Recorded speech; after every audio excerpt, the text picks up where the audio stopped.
Your team just added its 67th AI tool, and also your 67th security blind spot. The good news? The Vanta agent works like a GRC engineer in the background, finding every app your team uses, scoring the risk, and drafting fixes for you. Vanta is the platform used by over 16,000 fast-moving companies like Ramp, Cursor, and Harvey, who are shaping the future with AI and staying ahead of AI risk. Get started at vanta.com. Good morning, it's Thursday, July 16, and this is the Brussels Playbook podcast.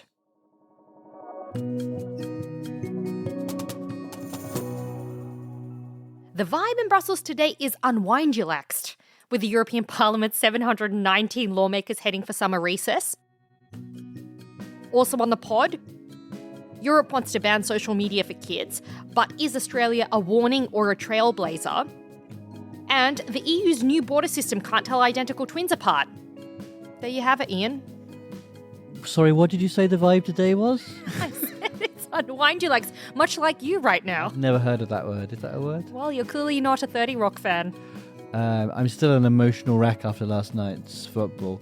But I do have some monkey news for you based on yesterday's episode. Shall we wait until the end of the podcast to tell you? Yeah, I would love that.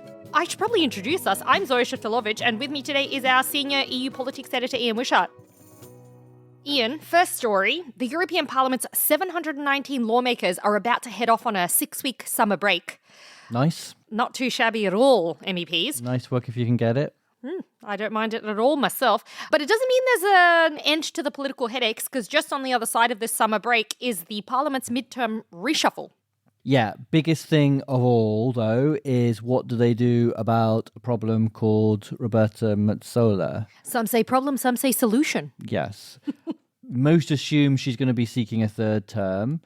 The problem is that the opposition groups, particularly the socialists, think that they had some kind of agreement that she wouldn't, and that a new president would come from their group. So there's a lot to think about over the summer, isn't there? Yeah, there is. And we've been hearing about this agreement, Ian, for yonks. And the S&D, this is the Socialists and Democrats, they have claimed that an agreement exists which was done between the EPP, the European People's Party, which is Roberta Metzola's party, the S&D and the Liberals, which basically shares around some of the most powerful jobs that the EU has. Now, we've never seen this agreement, even though they say that it's in writing.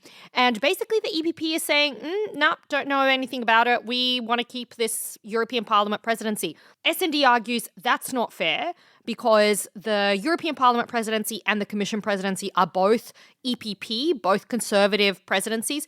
So they want to go in the hot seat.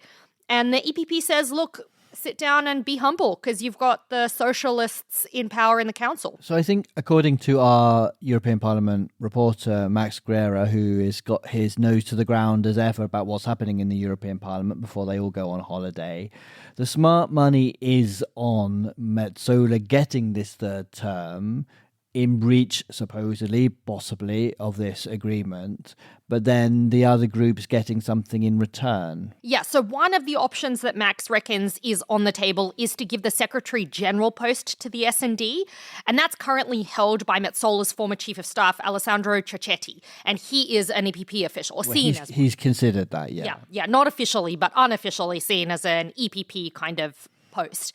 But the EPP is not likely to give away that position, which is super important, particularly easily. Max said he asked 2 EPP MEPs about it, and they basically laughed in his face. I mean, that's one way of answering a question. He reckons there are a few other options. So there are some vice presidencies of the parliament. There are committee chairmanships, senior admin posts, top director general roles. They could all be in play to try to placate the Liberals and the S&D. The Liberals... That's Renew. I should say the exactly. Renew group. Yeah. They reckon, or at least they're looking for some kind of written commitment between these 3 main groups, them, the Renew group, the S&D and the EPP, for some written agreement to say this central majority should hold together the EPP shouldn't rely on the far-right parties, the further-right parties to pass legislation. And that sort of comes into this big compromise about jobs and that kind of thing. Yeah, but the EPP knows that it can count on the right-wingers and those further to the right, the far right, to support Metsola. I am interested in the quote that Max got from the S&D group chair.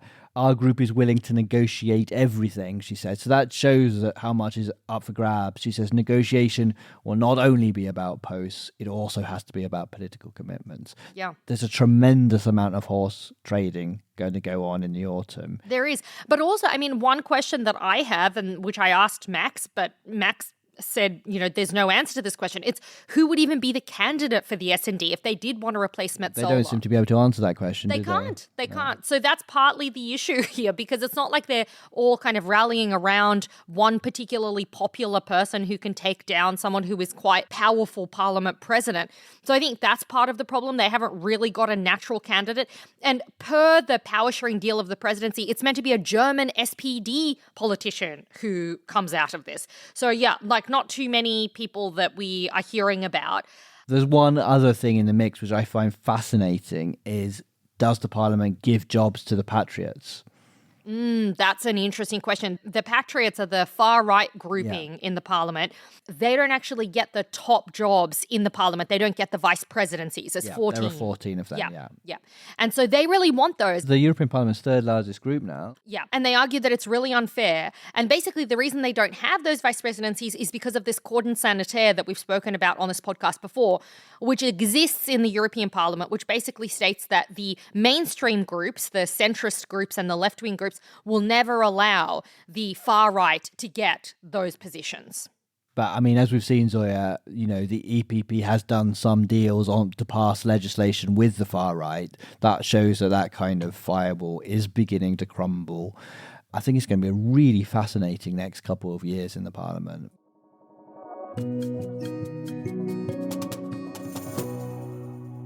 All right, folks, our next story, it is about this social media ban that Europeans keep talking about. Now, this one is an interesting one for me in particular because the first country in the world to have implemented a social media... Your country. It's one of my countries, yeah. So Australia banned kids under 16 from having social media accounts as of December last year. Is it seen as having worked in Australia? Would the average person in Australia think that this was a good thing and this has worked? Well, I think those are two very different questions. In terms of whether they think it's a good thing, generally, from the people who I speak to, parents of teens, they reckon it is a good thing because it gives them a way of saying, look, you can't... It's against the law, so don't do it. You can't have this account, this is not for you. So I think they feel a bit empowered by having that as kind of a plausible reason that you can give your kids for why they can't have social media. Whether it has worked or not is up for debate. And the social media platforms argue that it isn't working. And there's a bunch of people who agree with them. And even on Monday, Ursula von der Leyen, the European Commission president... This is a link between Australia and the EU. Let's say that, because the EU are considering doing something similar here. Yes, at the EU level. And we talked about it on Monday on this podcast. You did. What the EU is considering doing is implementing some sort of ban. And Ursula von der Leyen was given this report on Monday by a panel of experts. And they looked at all sorts of things and they considered the Australian example. And those experts, when they were briefing reporters, including our colleague Elisa Grizzi, they basically said, well, the Australian thing doesn't really work. But I sat down via Zoom with Australia's e-safety commissioner yesterday, and she is the woman who's been leading the vanguard, the charge on this ban in Australia. And she told me that she doesn't think that this is actually appropriate to say that the Australian ban hasn't worked. Because if she's the one being leading it, she would say that, wouldn't she? Well, she would, but the argument is pretty persuasive. She said that, firstly, it's too early to tell, and it takes a really long time to change behavior. But more importantly, she said the social media platforms that are affected by this, it's in their best interests, and they've been undertaking those best interests to actually make it look like this thing is failing. Yeah, so that's actually, let's take this right down to the basic level. Is social media companies are saying, obviously they don't want these restrictions. So they're saying to the EU, yes, it started in Australia. Look, it's been a complete and utter failure. So why would you even think about it? Yeah, and Julie Inman-Grant, who is the Australian e-safety commissioner, she also told me that, these social media companies have been pulling out all the stops to campaign against it in Australia. And the thing they're trying to show is that it doesn't work. So there was even this report called 100 Days of Failure, commissioned by one of the social media firms and then sent around to media groups. And she said, look, the problem is compliance. She said, these companies are not complying. They could do much better, but they are choosing not to because then they can show people like, oh, this thing doesn't work, don't bother doing it. And so she's been asking for and has been granted some additional powers. So the Australians are going to be doubling the fines. There's going to be better enforcement mechanisms that she's going to get. And she's saying, look, this is a super challenging geopolitical environment in which to make this tech policy because the Trump administration is nakedly trying to influence governments around the world. They're threatening various countries for implementing tech rules. So she said, this is the climate we're working in, but there's safety in numbers. And if we all regulate, then it is much easier for us to kind of withstand that pressure. And I suppose the argument is very similar to saying, yeah, we can ban cigarette sales to children under 16. That doesn't mean they can't sneak into a shop and get a friendly shopkeeper to give them or get an older parent to get the cigarettes for them. But that doesn't mean we should just therefore allow it. Yeah, and it creates friction. And that's the point of these Australian rules, the point of what the European Commission is going to do. And speaking slightly bit harder. Yeah. And this is something, so, Ursula von der Leyen, she spoke about how she's really convinced that something needs to be done. She mentioned it in her last State of the European Union speech last year, and we're expecting her to mention it again this September, and we think that's really, there's going to be a ban. Okay, was it nice to speak to an Australian about She's not Australian, she's an American. It's very confusing. Indeed, Australians importing Americans, taking our jobs.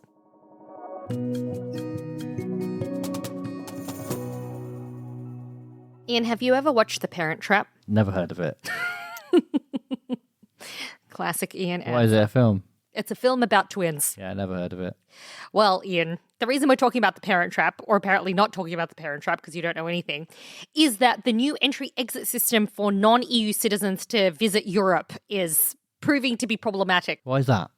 Well, just to briefly remind people what this is about, if you're not an EU citizen and you're coming into the EU, into the Schengen zone, instead of getting a passport stamp, you have to get your face and your fingerprints recorded. Mm-hmm. Well, this thing is causing some backups around various places in Europe. We've had some interesting stories on this. Huge queues, isn't there? But we see this, people queuing for 3-4 hours in airports. There's a new element to this entry-exit system shenanigan, which is that it seems it can't really tell the difference between twins. I can't tell the difference between twins. Yeah, but you're not manning an EU border, Ian. True, I'm not looking at the biometrics. Yeah, that's right. We've got a super interesting story by our colleague John Stone that's come out. So we've been reporting that one of our colleagues, female colleague of ours in our London office, was travelling recently and she was flying home from Romania when the border police pulled her aside. Basically, the system had told them that she had entered the Schengen zone through Amsterdam several weeks earlier and had never properly left, except she'd never been to Amsterdam. But her twin sister had. Correct. Wow. Yeah. So they basically thought that they were one and the same person. Mm-hmm. And even though she explained to them what had happened and that she had this twin and et cetera, they were not particularly helpful. And she was actually accused of lending her passport to her sister, which she had not done. And they're definitely not one and the same person. Have we seen them both in the same room ever? Well, I don't think so, but, I don't expect that her sister would have much business in Politico Towers. But interesting, isn't it, that something that's supposed to be foolproof and, actually is there to guard borders doesn't seem to be 100% foolproof. Yeah. So we spoke with some experts to find out what had gone on, and basically it seems like probably what happened was that because this trip from Amsterdam happened very early on when the system, the exit entry system, was only just kind of being implemented and there were some technical problems and glitches, that trip may not have been properly registered. And basically there were possibly the Romanian border guards were just relying too heavily on the facial match and they didn't have all of the information. So they're saying it happened, it wouldn't happen anymore. Well, I don't know. I mean, the commission said, look, we are giving people in these countries more resources. If you're a member country, you can ask for Frontex border officials to come and help. It's not us, it's the member countries that are having issues, but we are magnanimously giving them assistance and they can carry out checks better. Do you want some more monkey news? Oh my God, yes. Because we talked yesterday about monkeys. Do you know a monkey is on the loose just over the border from Belgium in Tilburg? No. Yeah. What's it doing? It escaped from a zoo. And do you know the funny thing is, people from the zoo keep going to capture it, and the monkey recognizes the zookeepers, so runs away. So they decided they wouldn't go in their zoo uniforms anymore. They'd go in their normal clothes. The monkey still recognizes them. Yeah, because, monkeys, well, not all The monkeys. monkey would recognize the identical twins and know which is which. I can assure you, monkeys are clever. They are. I have more than one monkey story, Ian, and no one has written in with their monkey story. They were too busy commenting on you swearing. Yeah, we did get some people writing in about my about my self-censorship and the overlord that is Ben Reninga. Ben, send us He's a our voice. podcast chief. He you is. could say. I've just read in my notes here that he sent us a clip. God. This is the first time I'm hearing it. I look forward to it. Hey, this is Ben the Man Reininger. I just briefly wanted to address allegations that I'm a fun policing censorious overlord. While I do want the show to be good family-friendly fun, Zoya, I'd also just note that while you delicately avoided saying pain in the ass, about 3 minutes later, you confidently told someone to F off, so I'm not too worried that y'all's wings are clipped. Love the show. The most shocking thing about that is he says he loves the show. I'm surprised. First time I'm hearing it. Jesper from Denmark notes a similar thing. Do you want to read what his message said? Oh, yeah. All right, then. Jesper says, I love your podcast. It's genuinely one of the best out there because you're both serious and funny at the same time. Zoya, you always make me laugh, especially when you call Ian a monkey and censor yourself to avoid swearing and then casually drop the F-bomb later on. Oh, anyway, this was a deluge. Thank you, folks, for sending us these notes. Zoya, is there a podcast episode tomorrow? There is, isn't there? It's the Brussels Weekender. Yeah, it's not Weekender, it's Weekender. Weekender. Yeah, get it right.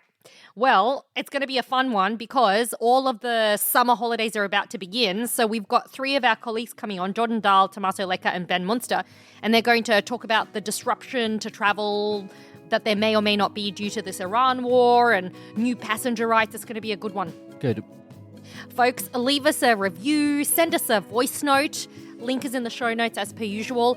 Share us with your friends. And enjoy the World Cup final. Ugh, what a day that's going to be.